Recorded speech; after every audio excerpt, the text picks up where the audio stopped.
pernahkah kita bertanya bagaimana caranya melangkah yang benar? Kemudian, pernahkah kita bertanya terhadap diri kita, pernahkah kita mencoba menyesali hal-hal yang barangkali perlu disesali dari perilaku-perilaku kita yang kemarin?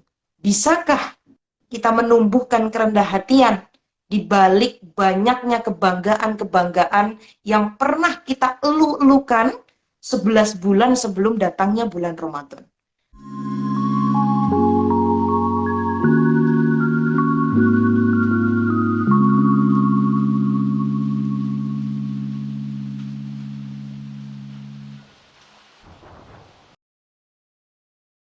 Assalamualaikum Mbak Alma. Waalaikumsalam warahmatullahi wabarakatuh. Suara saya bisa terdengar jelas, Mbak? Terdengar Mbak? Alhamdulillahirabbil alamin. Ya, teman-teman selamat bergabung di live Instagram pada sore hari ini. Mbak Alma, sebelumnya salam kenal, saya Iva. Biasanya program ini dipandu oleh Pak Rozi yang biasa memandu kegiatan ini, tapi pada sore hari ini Iva yang akan menemani Mbak Alma. Dan teman-teman selamat bergabung. Kita pada sore hari ini terhubung dengan Mbak Alma, saya sebutnya Almaratus Solihah Esos Emsos. Beliau adalah perempuan, kalau dari profilnya nih, perempuan luar biasa, alumni kegiatan Cak Nur Society yang ke-6 ya Mbak ya? Betul, betul. Angkatan ke-6. Oh iya, kalau kemarin saya angkatan 8 Mbak. Oh, Masya Allah. Berarti 2 periode di bawah saya ya? Iya. Alhamdulillah. Betul. Jadi Mbak Alma ini teman-teman adalah salah satu alumni dari kegiatan yang dilakukan oleh Cak Nur Society, atau kalau kita sebut Mubalighoh ya Mbak Alma ya. Dan Amin, amin. Mbak Alma juga lulusan Jogja ya Mbak Alma ya? Ya, jadi Mbak Alma ini lulusan dakwah, ya benar nggak Mbak? Betul. Ya kalau nanti ada yang keliru boleh direvisi ya Mbak ya. Jadi Mbak Alma ini lulusan Jogja, jurusan dakwah, dan pernah pernah masuk dalam lomba aksi Indosiar ya Mbak ya? Betul, ya. Di tahun 2019. 2019, jadi sebelum COVID ya Mbak ya? Sebelum COVID. Setelah itu baru langsung muncul COVID-19. Jadi Mbak Alma sekarang sehari-hari kegiatannya apa ya Mbak? Sehari-hari kegiatannya alhamdulillah masih mendampingi bapak-bapak dan ibu-ibu, baik rutinan di majelis taklim maupun pengajian akbar. Karena setelah 9 tahun saya dari Yogyakarta, saya memutuskan untuk kembali ke kampung halaman, yakni di Kabupaten Pringsewu, Lampung. Jadi sekarang posisi saya sedang di Lampung. Alhamdulillah memulai sesuatunya kembali dari nol, karena setelah 9 tahun saya merantau. Jadi pulang ke sini, kembali kenalan, dan alhamdulillah disambut dengan baik. Jadi apa-apa yang sudah pernah saya kerjakan di Yogyakarta, bisa kembali saya kerjakan di sini, yakni bertemu dengan orang-orang yang semangat belajarnya masih tinggi. Baik di masjid, musola, maupun alhamdulillah sekarang juga sudah diberikan mandat untuk bisa menjadi salah satu pengajar, menjadi dosen di salah satu universitas Islam yang ada di Provinsi Lampung. Oke, luar biasa ya Mbak Alma ya. Karena pilihan pasca merantau 9 tahun kemudian ke kampung halaman itu benar-benar berat ya kalau menurut saya. Gimana nih perasaan Mbak Alma pada waktu itu? Sebenarnya awal mau memutuskan untuk pulang itu sedikit dilema. Karena satu, sudah betah 9 tahun hidup di tanah Jawa ya, dengan segala keramah tamahannya orang-orang di sana, kemudian link pun juga banyak, ditambah majelis saya di sana juga sudah lumayan banyak. Tapi karena pertimbangan yang utama adalah orang tua sebenarnya, karena dari sebelum saya hijrah atau pergi ke Yogyakarta, itu orang tua sempat berpesan, boleh silahkan mau kuliah merantau, tapi nanti setelah selesai kuliah wajib pulang lagi ke Provinsi Lampung. Ya sudah, akhirnya bismillah niatillahi ta'ala, karena ingin mengabulkan apa yang menjadi keinginan orang tua, akhirnya saya pulang. Tapi ya itu, berkat barokah daripada nurut sami'na wa atokna dengan orang tua, ya alhamdulillah ternyata apa yang pernah saya dapatkan di Yogyakarta juga bisa saya teruskan kembali ketika saya berada di Lampung saat ini. Subhanallah. Alhamdulillah ya Mbak Alma ya. Karena Jogja tuh kalau kata orang terbuat dari rindu gitu ya. Dan pilihan Betul, meninggalkan rindu Jogja. dan pulang. Berarti Mbak Alma pulang dari Jogja itu tahun berapa? Tahun 2021. Oh, baru Berarti ya Mbak? sekarang 2 tahun yang lalu lah. Belum genep sih, kalau nggak salah saya itu pulang sekitar bulan April tahun lalu baru menetap di Lampung. Tahun 2021 maksudnya. Berarti ketika ikut aksi Indosiar itu Mbak Alma posisi masih di Jogja? Posisi masih di Jogja, masih menyelesaikan tesis S2 saya. Oke, luar biasa. Subhanallah ya teman-teman.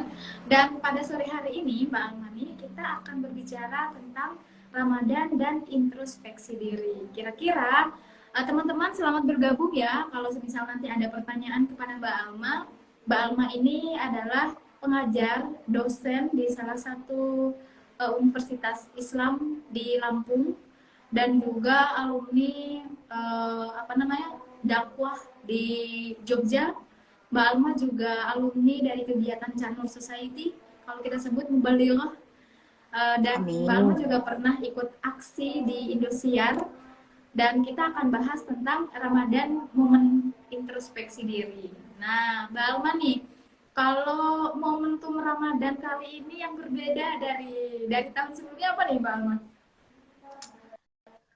Kalau dikatakan berbeda dari tahun sebelumnya, jelas sangat berbeda untuk tahun 2023 ini. Salah satunya adalah ketika tahun ini kita sudah bebas beribadah di masjid, di musola, bebas mengikuti pengajian umum, yang mana boleh mengumpulkan banyak orang lagi, tapi untuk menuntut ilmu, sholat juga sudah bisa berjamaah di masjid. Jadi menurut saya anugerah Ramadan 2023 ini adalah bentuk yang wajib kita syukuri, sebab dari era COVID-19 yang lalu memasuki Ramadan 2023 alhamdulillah sudah mulai longgar, terutama untuk ibadah berjamaahnya. Oke, alhamdulillah ya, karena tahun ini tentu sangat berbeda sekali dengan tahun-tahun sebelumnya yang kita masih pakai masker dan Betul. kalau Ramadan tahun ini Mbak Alma berarti punya itu ya, punya pengajian yang rutin ya Mbak ya?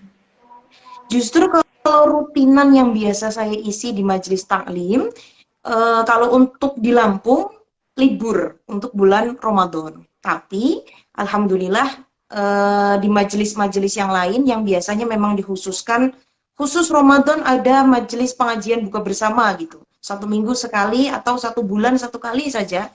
Itu juga sampai sekarang hampir setiap hari ada alhamdulillahirabbil alamin. Oke, berarti selalu rutin ya Mbak ya, pengajian Alhamdulillah. yang dipandu atau di mana Mbak Alma bergabung di dalamnya. Mbak Alma, kalau kalau kita lihat Ramadan ini sebenarnya gimana sih cara kita sebagai Muslim memaknai Ramadan?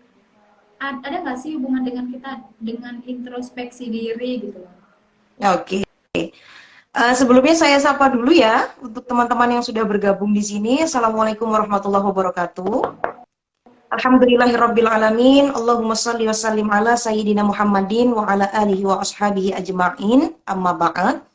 Puji syukur kehadirat Allah Subhanahu wa taala yang mana berkat limpahan rahmat serta hidayahnya kepada kita semua sehingga pada kesempatan hari ini kita masih diberikan nikmat sempat untuk bisa bertemu secara visual, yang mudah-mudahan pertemuan selama 1 jam ini nantinya melahirkan banyak makna dan tentunya bisa menjadi sebuah pencerah atau bahkan pengingat lah, bukan pencerah, pengingat bagi kita dari yang sebelumnya sebenarnya sudah dipelajari, kemudian diingatkan lagi dengan adanya live Instagram dari Canur Society ini.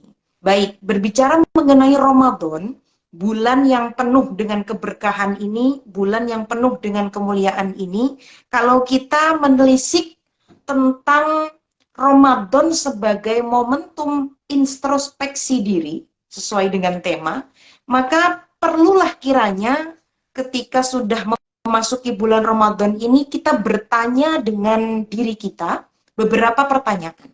Yang pertama, pernahkah kita bertanya bagaimana caranya melangkah yang benar? Kemudian, pernahkah kita bertanya terhadap diri kita, pernahkah kita mencoba menyesali hal-hal yang barangkali perlu disesali dari perilaku-perilaku kita yang kemarin? Bisakah kita menumbuhkan kerendah hatian di balik banyaknya kebanggaan-kebanggaan yang pernah kita elu-elukan 11 bulan sebelum datangnya bulan Ramadan? Masih tersediakah ruang di dalam dada kita dan akal pikiran kita untuk sesekali berkata kepada diri kita sendiri bahwa yang bersalah itu bukan hanya mereka, bahwa yang melakukan dosa itu bukan hanya dia, tetapi juga kita. Bahwa yang mesti disembuhkan nomor satu bukan yang di luar diri kita, melainkan apa yang ada di dalam diri kita. Pertanyaan-pertanyaan seperti ini yang perlu kita ajukan ke dalam diri kita, terutama sebagai momentum awal kita untuk muhasabah atau introspeksi diri. Sebab terkadang, Mbak Iva, sebagai manusia itu kita terkadang terlalu sibuk untuk mencari-cari kesalahan orang lain, menjadi Tuhan atas hidup orang lain, namun kita lupa dengan diri kita sendiri. Gitu. Jadi untuk momen Ramadan ini, marilah sama-sama kita introspeksi atas apa-apa yang sudah kita lakukan selama hidup di dunia. Tapi ini sebentar saya mau menyapa dulu, ada guru saya ini, Gus Didi. Beliau ini adalah pembina kami dulu di pesantren Al-Aksi di Indosiar. Ya, alhamdulillah hadir. Nah, ini saya jadi agak gimana gitu. Ternyata guru saya juga menyaksikan. Beliau ini luar biasa, dengan murid-muridnya masih terus menyapa, masih terus mendoakan, dan alhamdulillah sampai dengan sekarang juga saya tidak pernah lupa dengan guru saya ini. Beliau selalu berpesan dulu, nanti bahkan dari mulai kita di pesantren Al-Aksi sampai dengan nanti ketika sudah menjadi alumni, harus terus menyambung Fatihah kepada beliau. Dan alhamdulillah sampai dengan sekarang saya masih terus sambung Fatihah itu. Dan alhamdulillah mudah-mudahan beliau juga masih terus ingat kepada saya. Amin Allahumma amin. Salam Gus Didi. Jadi begitu ya Mbak ya. Kalau Iva dengerin Mbak Mani, ya Allah, adem banget ya. Ramadan sebagai momentum introspeksi diri. Mbak Alma, kira-kira kalau misalkan Ramadan ini kan nggak hanya soal puasa menahan haus ya. Betul. Menahan apa namanya, menahan minum, tapi juga menahan hawa nafsu yang ada dalam diri kita. Ada nih pertanyaan. Katanya setan tuh kalau di Ramadan maksudnya diikat ya, tapi kok masih banyak setan-setan di antara kita tuh, gimana sih Mbak kalau memaknai kalimat-kalimat kayak gitu? Oke. Seringkali itu menjadi pertanyaan banyak orang. Katanya setan itu dibelenggu. Mau genderuwo, kuntilanak, dan teman-temannya itu sudah tidak ada. Tapi kenapa sih terkadang kita kok masih saja bisa melakukan hal-hal yang seperti halnya dianjurkan atau dibisikkan oleh setan? Nah, kalau memang kita dan kita mempercayai bahwa setan, iblis, dan teman-temannya itu dibelenggu, kemudian kenapa kok sifat kita manusia ternyata masih saja sama dengan apa yang dibisikkan oleh setan?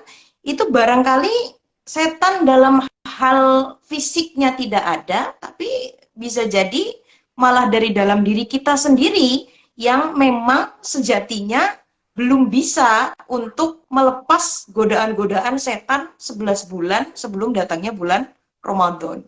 Maka dari itu penting yang namanya introspeksi diri tadi. Beberapa pertanyaan yang saya sampaikan tadi, tolong ajukan kepada diri kita.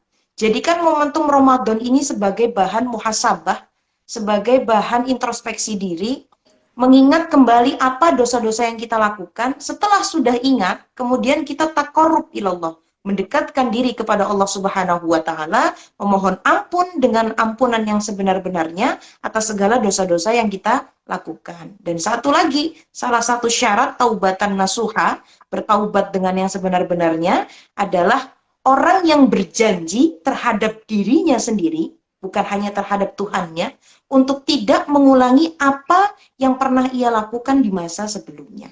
Nah, jadi percuma misalkan memang kita meyakini bahwasannya setan itu dibelenggu, iblis itu dibelenggu, tapi kalau dari dalam diri kita sendiri tidak ada niatan untuk berubah, maka sifat-sifat setan yang pernah ada di dalam diri kita 11 bulan lalu, itu masih tetap nyantol di dalam diri kita.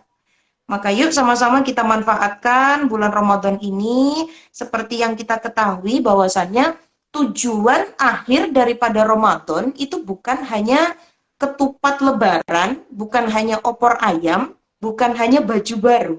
Tapi tujuan akhir daripada Ramadan adalah ketakwaan kita yang semakin meningkat di hadapan Allah Subhanahu wa taala.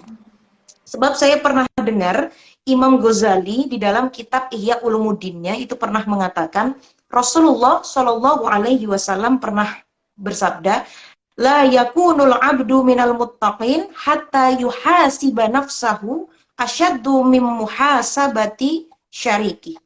La yakunul abdu minal muttaqin. Seorang hamba itu tidak bisa disebut minal muttaqin, golongan orang-orang yang bertakwa, hingga ia bisa mengoreksi dirinya melebihi ia mengoreksi teman-temannya atau orang lain. Jadi salah satu tanda-tanda ketakwaan seseorang itu sejatinya adalah ia mampu mengoreksi dirinya, ia mampu introspeksi melebihi introspeksi atau mengoreksi kesalahan-kesalahan temannya atau orang lain di sekitarnya. Begitu. Oke, ya Allah, luar biasa sekali ya, subhanallah. Mbak Alma nih, tadi Pak mendengar kata taubatan nasuha. Ya. Ada yang kemudian kita sebagai manusia, kita menyadari ya Mbak ya, kalau kita tuh tidak pernah luput dari dosa, kesalahan, dan hal-hal kecil yang kadang tanpa kita sadari menyakiti orang lain gitu. Kira-kira kalau menghindari dosa-dosa semacam ini tuh, saya kadang misal begini, masih kepikiran kira-kira taubat saya diterima nggak ya? Saya tadi melakukan dosa, terus bagaimana dengan kadang dilema-dilema semacam itu kan menjadi kewasmasan dalam hidup gitu. Gimana tuh kalau Ya. kayak gitu Mbak? Oke. Iya, kadang-kadang itu manusiawi ya Mbak. Kadang-kadang kita merasa sudah maksimal dalam bertaubat atau dalam beribadah kepada Allah Subhanahu wa taala, kemudian masih tetap bertanya kira-kira taubat saya ini diterima oleh Allah Subhanahu wa taala atau tidak. Sebenarnya salah satu ciri taubat yang diterima oleh Allah Subhanahu wa taala adalah orang yang tetap istiqomah menjalankan ibadah terutama ketika Ramadan. Apalagi Ramadan ini seringkali kan kita menyaksikan era new normality. Jadi sesuatu yang baru yang tidak pernah kita saksikan sebelum datangnya bulan Ramadan. Seperti halnya waktu Isya tiba. Kalau biasanya sebelum bulan Ramadan ketika waktu Isya itu sepi, masjid itu yang datang untuk sholat ya biasanya hanya imam dengan beberapa jamaah yang memang sudah terbiasa sholat jamaah di masjid kan begitu. Tapi ketika Ramadan datang kita menyaksikan fenomena yang luar biasa di mana tanggal 1 Ramadan, malam 1 Ramadan itu kita menyaksikan masjid itu penuh. Bahkan takmir masjid itu kewalahan untuk menerima jamaah. Jadi masih disediakan karpet di depan dan segala macamnya. Saking penuhnya masjid-masjid itu. Ini kan fenomena yang tidak jarang sekali kita temukan ketika sebelum datangnya bulan Ramadan. Maka salah satu sebenarnya tanda taubat kita itu diterima adalah keistiqomahan kita dalam beribadah kepada Allah Subhanahu wa taala. Dan sama halnya dengan Ramadan. Seseorang yang dikatakan berhasil menjalankan Ramadan ini dengan sebaik-baiknya adalah seseorang yang mampu istiqomah menjalankan ibadah sama halnya dengan ibadah ketika datangnya bulan Ramadan. Begitu. Oke, begitu ya teman-teman. Dan kayaknya Iva perlu repeat lagi deh. Teman-teman, kegiatan ini sudah dilaksanakan oleh Cak Nur Society selama 3 tahun berturut-turut. Dan pada sore hari ini kita tergabung dengan Mbak Alma. Beliau, saya panggil Mbak ya teman-teman. Beliau adalah salah satu alumni dari kegiatan yang dilakukan oleh Cak Nur Society. Kita menyebutnya Mubalighoh.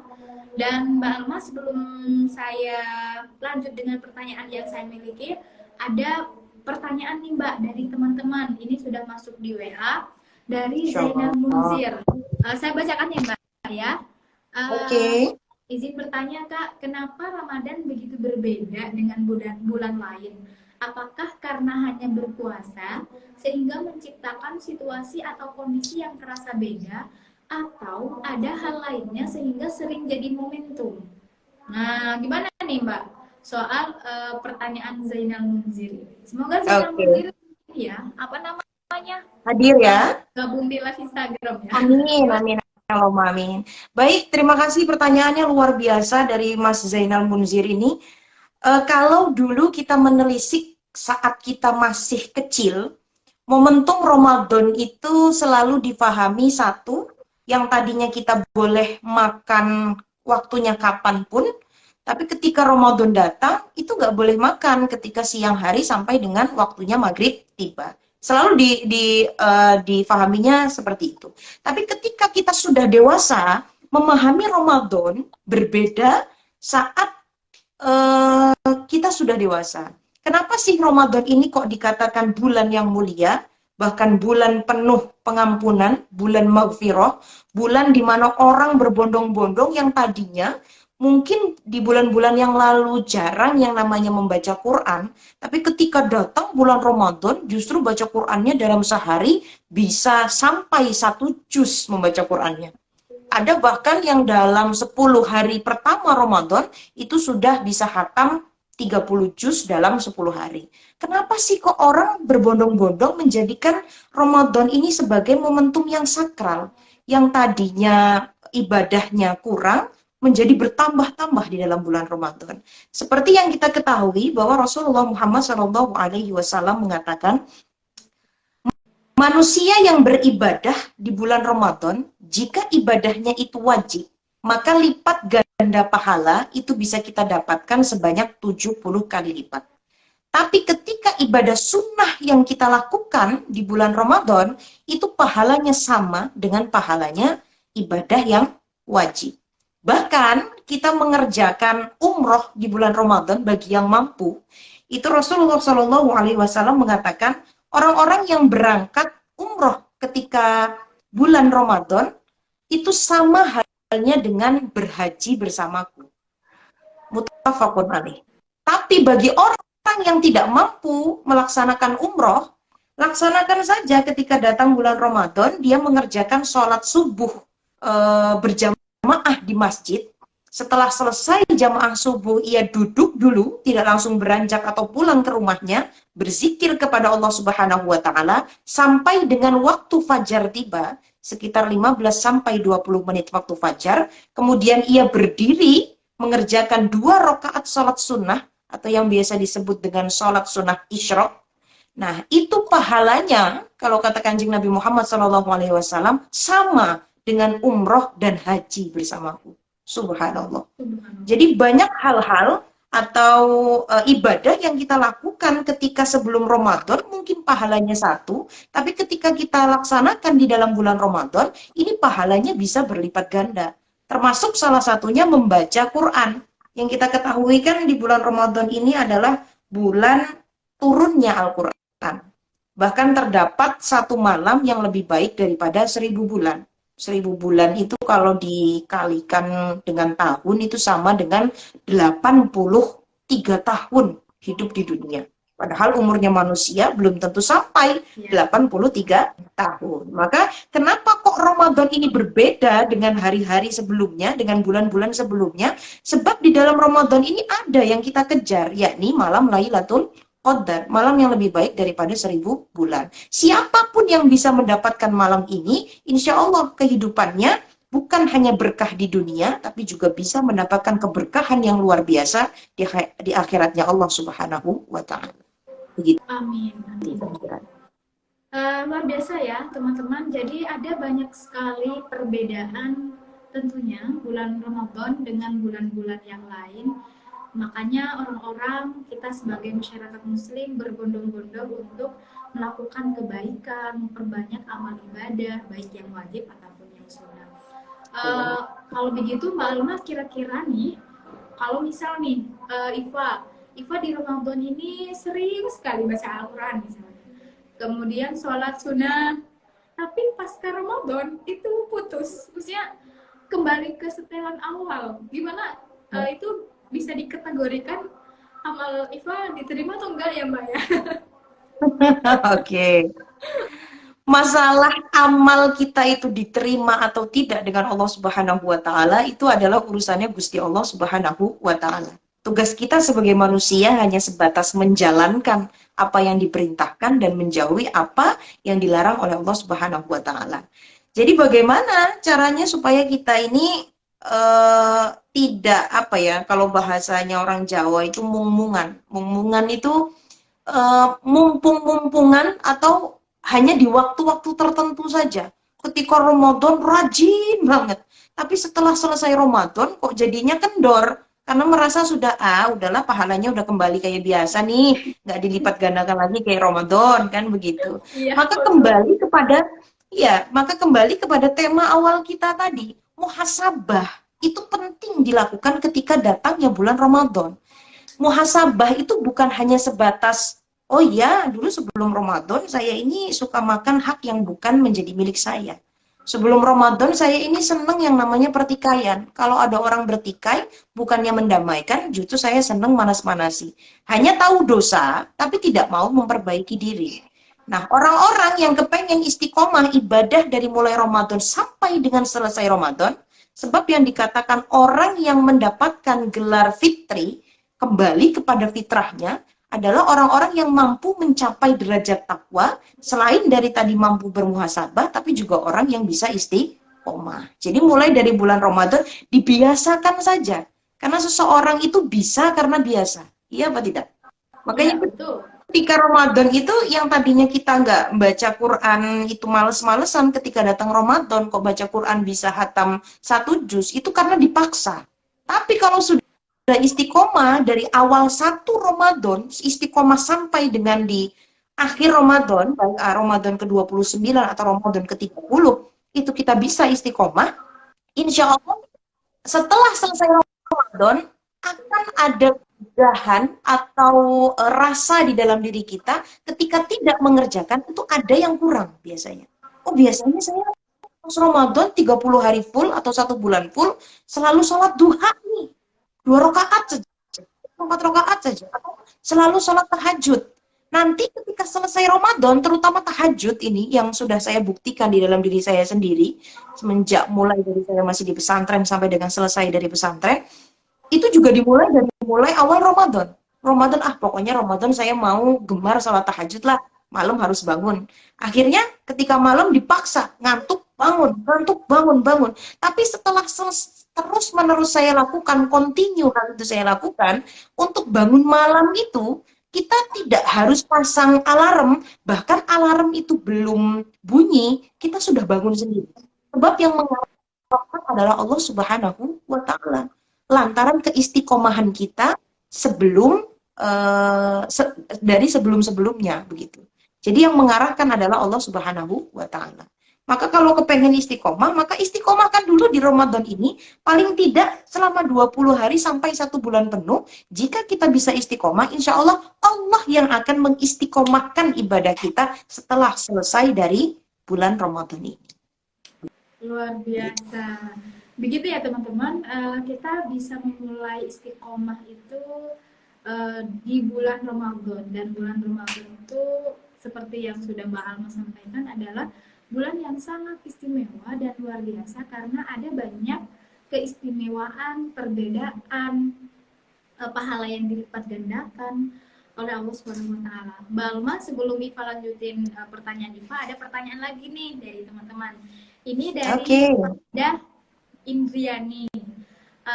Dia bertanya tentang Lailatul Qadar yang mendapatkannya itu berupa sesuatu atau kita secara pribadi mencapai kondisi mental lebih baik, Ustazah?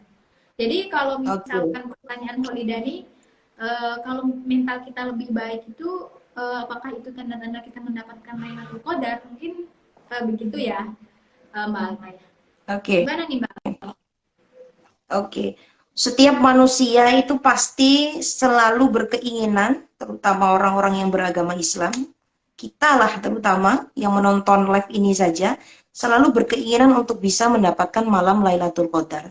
Lantas bagaimana cirinya seseorang yang mendapatkan malam Lailatul Qadar itu? Sama halnya dengan pernyataan kedua dari penanya tadi, bahwasanya apakah orang yang mendapatkan Lailatul Qadar itu adalah orang yang mentalnya menjadi lebih baik, orang yang istiqomahnya menjadi lebih baik? Iya, saya katakan betul. Orang-orang yang mendapatkan maghfirah, ampunan dari Allah, orang-orang yang mendapatkan kelebihan dari manusia yang lainnya, bisa kita lihat dari ciri-ciri orang tersebut atau dari kebiasaan orang tersebut. Kalau dari yang dulunya mungkin emosinya itu memuncak-muncak ketika diganggu oleh orang lain, kemudian langsung marah begitu. Tapi setelah selepas daripada Ramadan, yang tadinya emosinya itu tinggi sekali, tapi ketika selepas Ramadan kemudian ada orang yang mengganggu kita, menyakiti kita, kita lebih sabar dari sebelumnya. Ini bisa jadi merupakan salah satu tanda Allah menerima taubat kita, salah satu tanda kita mendapatkan kemuliaan daripada bulan Ramadan, mendapatkan kemuliaan daripada Lailatul Qadar. Tapi syarat satu yang utama seperti tema kita pada kesempatan sore hari ini, yakni jangan pernah sampai lalai kita untuk bermuhasabah atau mengoreksi diri. Sebab seringkali kita dengar bahwasanya muhasabah itu merupakan usaha untuk mengoreksi kemampuan kita dalam mengelola karunia akal dan nafsu, apakah sudah berjalan dengan baik ataukah belum. Sayyidina Umar bin Khattab pernah mengatakan, hasibu anfusakum qabla an tuhasabu. Hisablah diri kita, introspeksi diri kalian sebelum kalian dihisab nanti di hari kiamat. Dan berhias dirilah kalian, kata Umar bin Khattab, untuk menghadapi penyingkapan yang besar atau hisab dari Allah Subhanahu wa taala. Sesungguhnya hisab pada hari kiamat akan menjadi ringan hanya bagi orang yang selalu menghisab dirinya saat masih hidup di dunia. Begitu. Subhanallah. Jadi itu ya teman-teman, catatannya adalah jangan sampai lalai untuk terus bermuhasabah. Dan Mbak Alma, biasanya kan setiap orang itu memiliki kesibukan yang berbeda ya Mbak ya.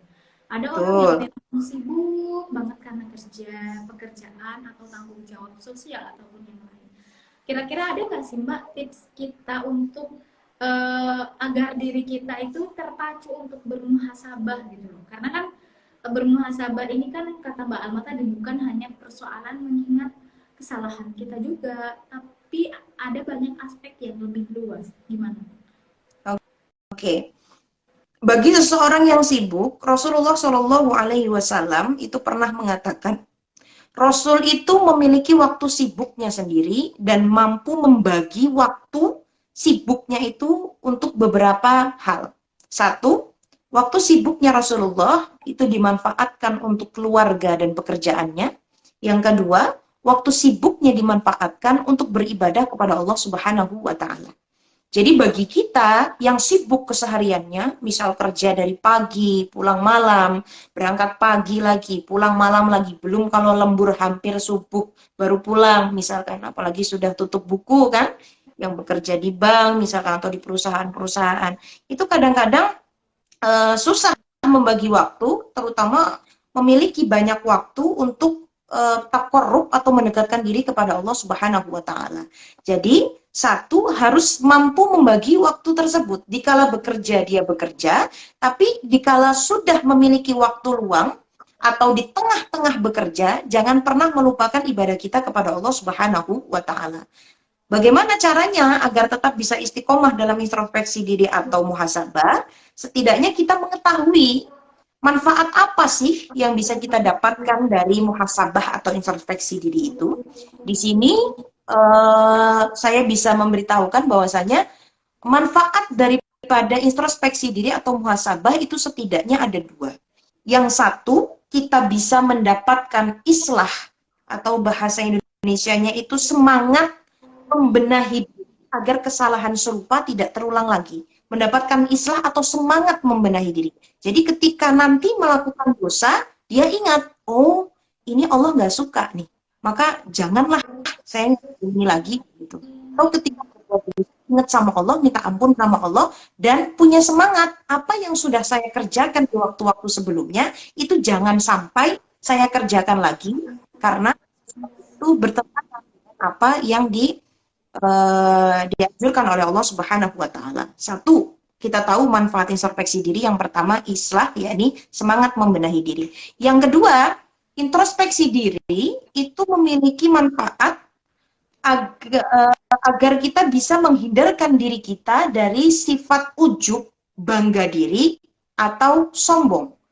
Karena fokus kita adalah tentang kekurangan diri kita, bukan tentang kelebihan apa yang Allah berikan kepada diri kita. Ya, mudah-mudahan sampai paham. Sebab Allah Subhanahu wa taala juga pernah berfirman di dalam Al-Qur'an surah An-Najm ayat 32, A'udzu billahi minasyaitonir rajim. Bismillahirrahmanirrahim. Fala tuzakku anfusakum huwa a'lamu bimanittaqo. Apa kata Allah? Maka janganlah kamu mengatakan dirimu suci, dialah Allah yang paling mengetahui tentang orang-orang yang bertakwa kepada Allah Subhanahu. Senantiasa kita bisa istiqomah, senantiasa kita bisa terus bermuhasabah.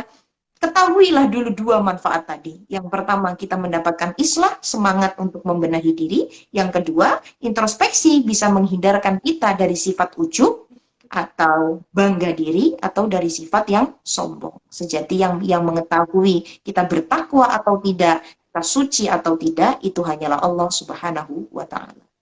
Subhanallah. Jadi itu ya teman-teman, introspeksi itu setidaknya ada dua hal. Yang pertama islah, yang kedua menghindari kita dari sifat ujub. Nah, berbicara tentang sifat ujub nih Mbak, kalau sekarang kan banyak ya, media sosial itu menjadi ruang yang tidak terbatas untuk kita memamerkan hal yang saya ingin nih orang tahu kalau saya punya A misalkan.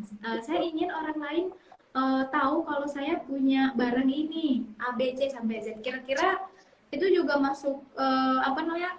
Karena kan medianya lain ya. Kalau dulu mungkin tetangga, kalau sekarang media sosial. Itu gimana tuh Mbak? Baik. Apalagi sekarang juga memang lagi musim ya. Iya. Orang pamer, tahu-tahu dipanggil KPK kan. Mbak, gimana itu? Iya kan, fenomena yang sekarang malah terlihat, malah banyak yang pamer, tahu-tahu dapat panggilan dari KPK kan begitu. Makanya banyak sekali orang-orang zaman sekarang yang kalau pamernya itu berlebihan, misalkan tas branded yang harganya sampai ratusan juta bahkan miliaran, itu kadang-kadang gencatan senjata sebenarnya kalau pamernya dalam rangka sekarang. Tapi apakah pamer dalam segi harta itu juga termasuk salah satu bentuk daripada ujub atau bangga diri? Sebenarnya satu, tergantung pribadi orang yang mengupload. Misalkan dia upload itu untuk apa? Apakah dia upload memang ya udah ini pencapaianku biar orang lain tahu dan orang lain memuji aku? Berarti itu termasuk salah satu bagian daripada ujub. Tapi kalau dia misalkan upload di sosial media bukan dalam hal pamer dalam segi harta, misalkan punya suara yang bagus, ketika datang bulan Ramadan jadi sering update ngajinya misalkan, wah suaranya merdu banget, tapi dia upload itu untuk supaya orang lain itu bisa meniru apa yang dia punya, misalkan dia bisa ngajinya bagus, tajwidnya bagus, atau dia upload sesuatu pencapaian, misalkan punya bisnis yang alhamdulillah laku keras bisnisnya. Kemudian diupload di sosial media. Tapi niatnya ini untuk sebagai motivasi misalkan. Untuk orang-orang lain supaya bisa berbisnis seperti dia dan mendapatkan keuntungan yang nantinya juga bisa disedekahkan misalkan kepada orang-orang yang tidak mampu. Nah, hal-hal seperti ini kalau diupload tidak masalah dengan tujuan niat yang baik. agar memotivasi orang lain sehingga orang lain bisa mengikuti kebaikan kita. Tapi kalau niatnya sebagai benar-benar pure, ingin mendapatkan pujian dari orang atas rezeki yang Allah berikan kepada kita, ini yang harus perlu diperbaiki. Biasanya kalau yang niatnya pamer ini biasanya hanya cuman upload, Alhamdulillah ya, hari ini bisa kebeli emas 50 gram misalkan. Alhamdulillah hari ini bisa beli mobil eh, yang harganya ratusan juta atau miliaran. Nah, kalau hanya begitu, tapi tidak ada embel-embel lain yang sifatnya edukasi atau sifatnya memotivasi kita untuk bisa mencari rezeki yang lebih banyak agar bisa sama. Nah, ya tergantung daripada niat masing-masing dan apa namanya masalah ujub, sombong dan bangga diri tadi itu ya bisa kita dapatkan kalau memang niatnya lain atau belok kan begitu. Oke. Berarti semua tergantung niat ya Mbak ya. Betul. Jadi apa sesuatu. Nah Mbak Alma ini ada pertanyaan lagi nih dari Arifa Fifudin. Izin bertanya, kesibukan-kesibukan kita dalam pekerjaan bukankah itu bagian dari ibadah juga Ustazah? Dan menjadi wahana membenahi diri. Gimana nih Mbak? Tadi mungkin ada yang disampaikan oleh Mbak bahwa ketika kita sibuk dalam pekerjaan, bagaimana membagi waktu? Jadi kata Arifah Fifudin begini, mohon ditanggapi Mbak. Baik. Bekerja itu sebenarnya termasuk salah satu bentuk jihadnya orang masa sekarang. Jadi kalau ngomongin masalah jihad itu ya bukan yang ngebom orang atau bukan yang harus berangkat kemana kemudian rela mati, bukan hanya yang begitu kan. Tapi jihadnya orang masa kini yakni bekerja diniatkan untuk membantu keuangan keluarga, diniatkan untuk sebagai ibadah kepada Allah Subhanahu wa taala karena manusia hidup di dunia juga tidak harus seimbang, tidak bisa berat sebelah. Misal hidupnya hanya untuk ibadah terus, tapi keluarganya dilupakan, anak istri dibiarkan, ini juga bukan sesuatu yang baik, kan begitu. Tiap hari sholat, terus zikiran, terus sholawatan, terus. Tapi ada anak dengan istrinya yang dilalaikan kewajibannya untuk menafkahi. Ini juga masih pincang. Tapi ada orang yang kerja terus, kok nggak pernah ibadah, sholatnya enggak, kemudian sedekahnya nggak pernah, bukan lagi jarang, kemudian zikirnya apalagi, tapi kalau sekalinya doa mintanya cerewet banget. Ini sering saya ngomong ke banyak fenomena itu aku sekarang, banget Mbak. banyak fenomena orang-orang zaman sekarang yang ketika diminta zikir itu susahnya bukan main, tapi ketika doa cerewetnya itu bukan main. Mintanya banyak sama Allah, diminta memuji Allah, susahnya luar biasa. Maka dalam kehidupan ini harus seimbang. Seseorang yang bekerja itu bagian daripada jihad. Jihad untuk keluarga yang insya Allah akan bernilai amal soleh di mata Allah Subhanahu wa Ta'ala apabila kerjanya benar, hasilnya benar, kemudian diniatkan untuk ibadah kepada Allah Subhanahu wa Ta'ala. Maka seimbangkan antara hubungannya dengan Allah, kemudian antara bekerjanya seimbang. Kerjanya dapat, hubungan dengan Allahnya dapat, insya Allah pahalanya juga dapat, keistiqomahannya juga insya Allah dapat dari Allah Subhanahu wa Ta'ala. Subhanallah, saya merasa tertampar nih dengan apa yang disampaikan Pak. Dan semoga teman-teman yang nonton kali ini kita semua bisa menjadi berefleksi ya Mbak ya, berkenaan dengan Ramadan Amin, amin, Allahumma amin. dengan bercermin kepada diri kita sendiri, bukan kemudian mengomentari kehidupan orang lain. Dan ini ada pertanyaan lagi nih Mbak dari Taufik Hidayat Nat, izin bertanya, di zaman digital sosmed seperti saat ini, bagaimana cara agar tidak terpancing untuk komen atau nyinyir terhadap banyak hal? Nah, sebelum menjawab nih Mbak, kira-kira nyinyir tuh kalau di media sosial ya, karena kan nggak langsung ya, kita ngetik aja, itu masih dosa nggak sih Mbak? Nah, gimana Mbak? Oke. Lisannya manusia zaman sekarang itu ada dua. Satu, lisan dengan mulut kita, ngomong secara langsung. Yang kedua, lisan dengan ketikan kita atau dengan tangan kita. Jadi makanya seringkali kan kita mendengar orang-orang sering menggaungkan saring dulu sebelum sharing. Kan biasanya begitu. Sama juga dengan difikirkan dulu sebelum berkomentar. Nyinyir kalau kata orang-orang zaman sekarang. Nyinyir itu ya tadi bisa nyinyir langsung secara langsung, misalkan ketemu temen kemudian ngomongin temennya yang lain akhirnya jadi gibah, itu juga bagian daripada nyinyir. Tapi atau enggak kita buka sosial media misalkan laman gosip yang lambe-lambe itu misalnya kita buka, kemudian kita baca, ikut berkomentar, itu sebenarnya kita sudah termasuk salah satu daripada orang yang melaksanakan gibah tersebut. Apalagi kalau yang diomong itu sesuatu yang sifatnya pribadi dari seseorang dan menyakiti orang, itu termasuk daripada gibah atau nyinyir. Jadi bagaimana sih caranya agar kita itu bisa terhindar dari sosial media yang bisa menyebabkan aliran dosa itu juga mengalir kepada kita. Satu, momentum Ramadan ini jadilah momentum untuk bisa meninggalkan sejenak HP kita. Karena kadang-kadang sebelum Ramadan, bahkan sampai Ramadan, juga kadang-kadang orang itu nggak bisa lepas dari yang namanya HP. Online itu kalau zaman dulu awal-awal ada internet, paling kalau kita ke warnet sejam 2 jam selesai. Tapi sekarang bisa 24 jam full orang itu megang HP.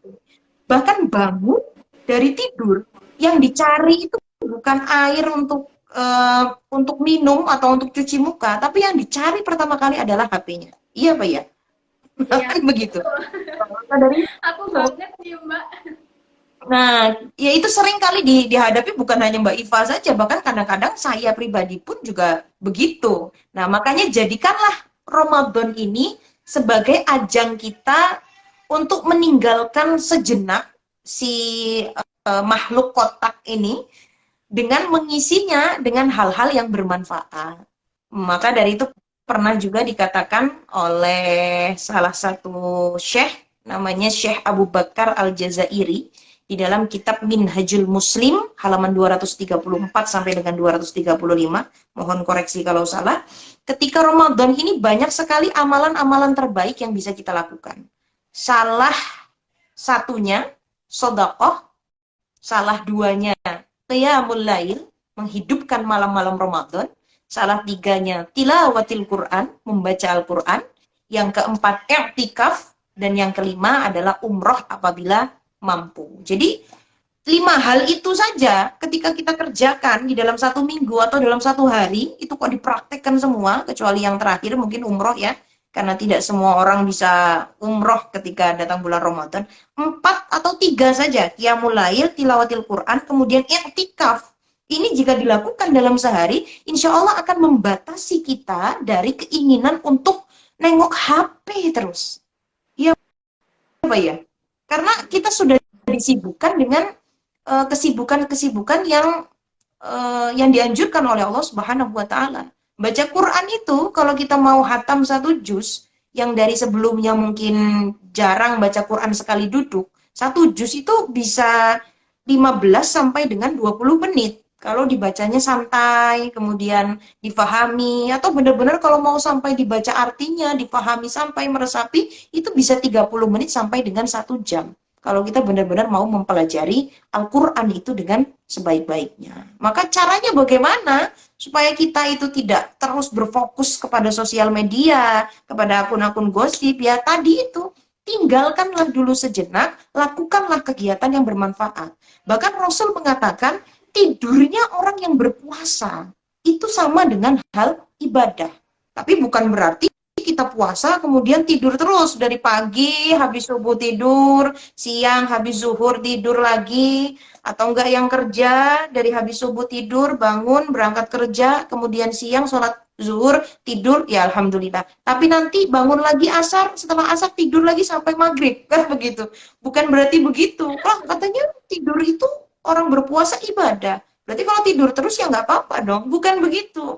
Kenapa kok Kanjeng Nabi Muhammad SAW menyarankan puasa itu sama dengan ibadah? Sebab orang yang berpuasa ketika dia tidur itu bisa meninggalkan mudorot-mudorot atau hal-hal yang tidak disukai oleh Allah Subhanahu wa taala. Daripada scroll sosmed, kemudian baca laman gosip yang akhirnya menimbulkan kita terbujuk untuk komen di laman gosip itu, kan lebih baik tidur.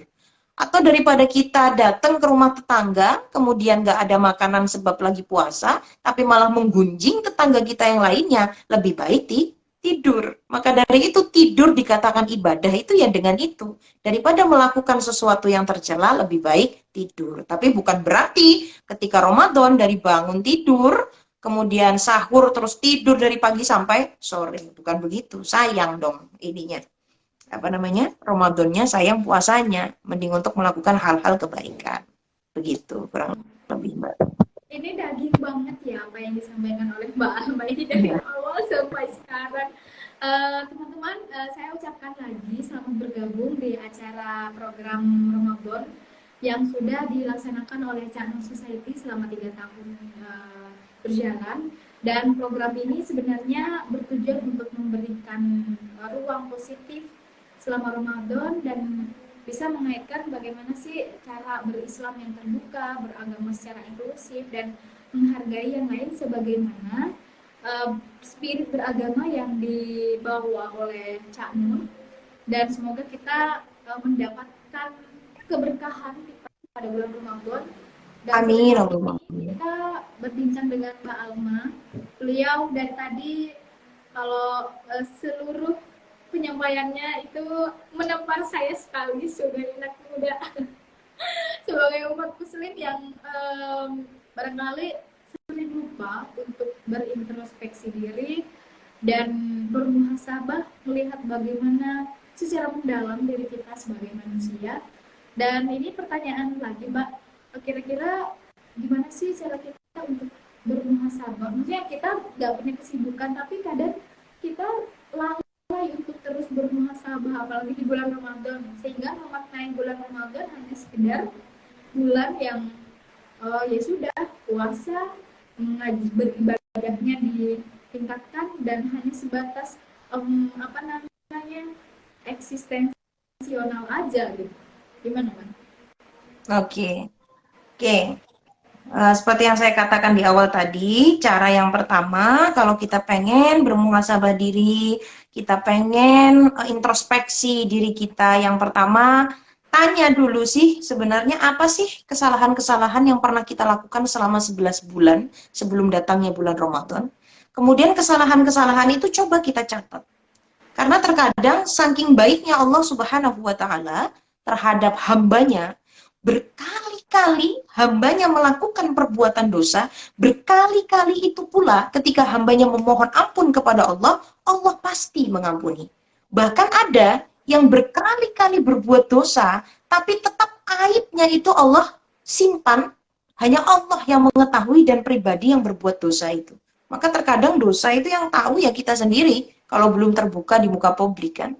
Nah, maka caranya untuk bisa bermuhasabah, caranya untuk bisa introspeksi diri, satu, lakukan catatan-catatan. Kira-kira ketika kita lagi merenung sendiri atau lagi i'tikaf mungkin di masjid, setelah berzikir, setelah baca Quran, coba sih sekali-kali kita merenung. 11 bulan yang lalu itu kita pernah melakukan kesalahan apa? Barangkali pernah menyakiti hati orang lain.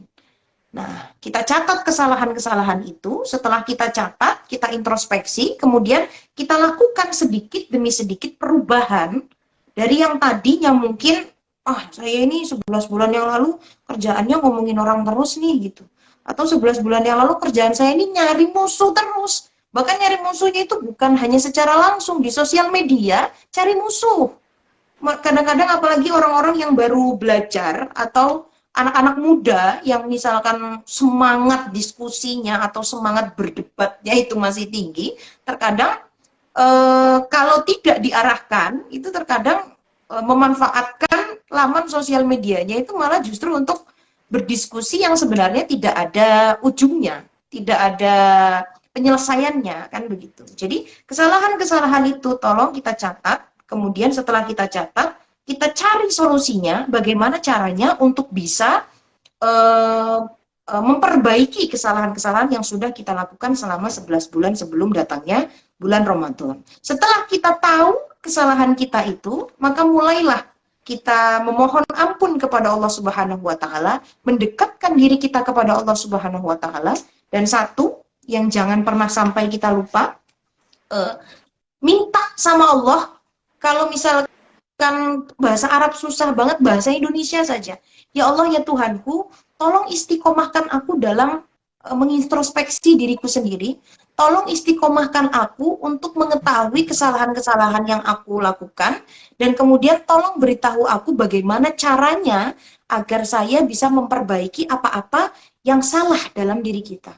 Manusia itu kalau ibadah kepada Allah itu dengan cinta, berbeda halnya beribadah hanya karena kewajiban saja. Tapi kebanyakan orang zaman sekarang beribadah kepada Allah itu hanya sebatas kewajiban. Maka seringkali kita temui orang yang beribadah itu hanya sebatas gerakannya saja, tapi tidak diresapi ke dalam jiwanya.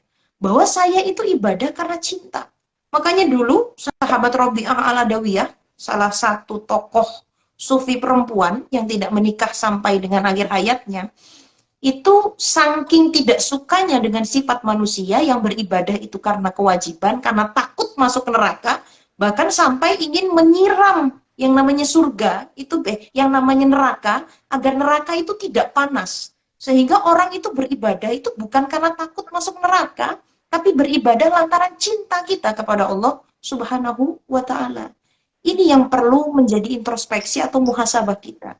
Jadikan ibadah kita semata-mata lantaran kita cinta. Sebab kalau bukan karena Allah, nggak usah yang jauh-jauh deh. Kita bisa makan, kita bisa minum, kita bisa nafas sampai dengan detik ini, bahkan bertemu dengan bulan Ramadan sekarang ini, itu juga berkat daripada limpahan rahmat dari Allah Subhanahu wa Ta'ala. Tetangga saya, Mbak Iva, sudah tua, beliau ini selalu bilang kepada tetangga-tetangga yang lain, saya nanti Ramadan kepengen iktikaf di masjid. Nanti Ramadan saya pengen bisa istiqomah ikut tadarus bareng-bareng di masjid. Pengen bisa istiqomah ikut jamaah Yasin. Pokoknya pengen banget itu bisa bertemu dengan bulan Ramadan. Tapi qadarullah, 1 minggu sebelum datangnya bulan Ramadan, ia dipanggil oleh Allah Subhanahu wa Ta'ala. Maka kita yang masih diberikan nikmat untuk bisa bertemu dengan Ramadan ini, mari sama-sama kita manfaatkan Ramadan ini sebagai muhasabah introspeksi diri dan sebagai wujud kecintaan kita kepada Allah Subhanahu wa Ta'ala. Jadikan ibadah kita sebagai wujud rasa cinta, bukan hanya sebagai pemenuhan kewajiban saja, tapi sebagai perwujudan rasa cinta kita kepada Allah Subhanahu wa Ta'ala. Saya doakan mudah-mudahan saya dan seluruh yang menyaksikan live Instagram pada kesempatan sore hari ini diberikan keistiqomahan, baik istiqomah dalam introspeksi diri, baik istiqomah dalam ibadah, berzikir kepada Allah Subhanahu wa Ta'ala, mengamalkan segala yang diperintah oleh Allah dan menjauhi segala larangan dari Allah Subhanahu wa Ta'ala. Amin Allahumma amin. Amin. Luar biasa sekali ya teman-teman. Dan ini ada banyak sekali pertanyaan dalam diri saya nih Mbak Alma. Cuman waktunya ternyata kita ngobrol udah 1 jam Mbak. Wah iya, nggak kerasa ini. 1 menit Ya, lagi pas jam 4 juga. dan saya ingin mengucapkan terima kasih untuk teman-teman yang masih stay di live Instagram. Program ini saya ulangi kembali. Program ini sudah berjalan selama 3 tahun. Dan ada selama bulan Ramadan, dan ini digagas oleh Cak Nur Society sebagai salah satu ruang untuk menciptakan beragama yang inklusif seperti apa yang digagas yang dibawa oleh Cak Nur. Dan pada sore hari ini kita sudah berbincang banyak hal tentang bagaimana Ramadan bisa menjadi momentum introspeksi diri bersama Mbak Alma. Mbak Alma ini salah satu peserta yang pernah ikut aksi di Indosiar. Kemudian beliau juga merupakan alumni dari kegiatan Cak Nur Society. Kalau saya yang ke-8, Mbak Alma ini yang ke-6. Kemudian pada sore hari ini saya nih Mbak Iva, perwakilan dari Cak Nur Society ingin mengucapkan terima kasih banyak kepada Mbak Alma sudah berkenan, dan semoga kita bisa berjumpa di lain waktu, dan Mbak Alma sehat. Dan teman-teman juga selamat menunaikan ibadah puasa dan sebentar lagi akan berbuka. Dan kami ucapkan terima kasih ya Mbak Alma ya sudah berkenan Sama-sama. program pada sore hari ini. Dan terakhir nih Mbak, mungkin ada yang ingin disampaikan kepada teman-teman semua sebagai penutup. Oke, baik. Sebelumnya saya juga terima kasih banyak untuk Cak Nur Society sudah memberikan kesempatan untuk saya bisa berbagi, dan ini tahun kedua saya diberikan amanah atau kesempatan untuk menyapa sahabat-sahabat Cak Nur Society di seluruh Indonesia melalui laman Instagram ini. Terima kasih banyak. Bahwa terakhir dari saya, mari sama-sama kita jadikan Ramadan ini sebagai bentuk introspeksi atas segala kesalahan-kesalahan yang kita lakukan selama 11 bulan sebelum datangnya bulan Ramadan. Jadikan Ramadan ini sebagai ajang kita mencintai Allah Subhanahu wa Ta'ala, beribadah karena cinta, bukan beribadah karena hanya sebatas kewajiban saja. Mudah-mudahan Allah terus istiqomahkan kita, seseorang bisa terbiasa karena biasa. Nah, maka mudah-mudahan keistiqomahan itu bisa kita dapatkan bukan hanya saat Ramadan selama 1 bulan penuh ini saja, tapi sampai terus-menerus berangsur selesai Ramadan, sehingga nantinya kita bisa mencapai derajat takwa di mata Allah Subhanahu wa Ta'ala. Amin. Allahumma Amin, amin. amin, amin. Masya Allah, subhanallah. Terima kasih Mbak Alma atas ilmunya, dan saya mohon maaf Sama-sama. bila ada hal dan perkataan yang kurang berkenan mewakili Channel Society. Sampai jumpa teman-teman, besok masih ada live Instagram yang mungkin besok akan dipandu oleh Pak Rozi. Ya. Dan saya tutup live Instagram kali ini dengan ucapan wassalamualaikum warahmatullahi wabarakatuh. Terima kasih Mbak Waalaikumsalam Alma. warahmatullahi wabarakatuh.